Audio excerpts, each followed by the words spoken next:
hello, and thank you for your time. My name is Anne Casselman. I work as a self-employed journalist, and I write for The Globe, The Walrus, National Geographic, Scientific American, amongst other outlets. Earlier this year, I reported a piece for BC Business Magazine about Vancouver's lack of a city auditor general. So I am here today to tell you that I'm in favor of Councillor Hardwick's motion to establish such an office for this city.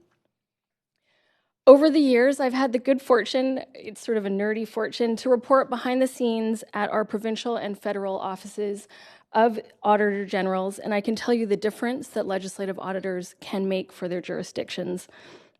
Whether it's through auditing carbon emission targets and climate change adaptation strategies, or calling out illegitimate expenses.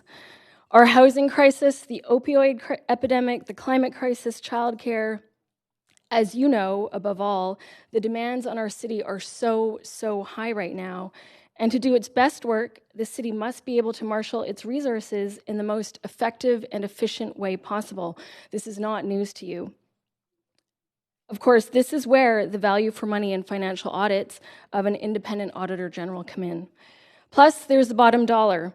Toronto's Auditor General has saved that city, that mega city, over $300 million in a 5-year period, which works out to a return of just over $11 for every dollar invested in that office's budget. And that's what we want, is value for our dollars. Make no mistake, this isn't a conservative thing or a liberal thing, it's an every person thing. I understand that Councillor Hardwick is suggesting the office start with a budget of $1 million. And doing some research, I understand that the playground upgrades next to Science World cost nearly that much money. Now, as a mother of 2 young children, I know how critical play and exercise are to the mental and physical health of our youth, but creating this office for nearly the same amount of money must be able to compete with an upgraded playground with a zip line. To be clear, I don't believe that the city's operations are ineffective or underhanded. Of all the levels of government, as has been mentioned tonight, I believe that municipal government is the most transparent, accountable, and available.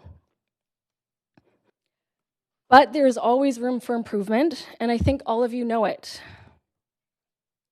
And I think that the Vancouverites that voted for you know it too. So I asked you to give, to give us that independent watchdog to report on the responsible stewardship of all our resources and help us to do the most with what we have. Thank you.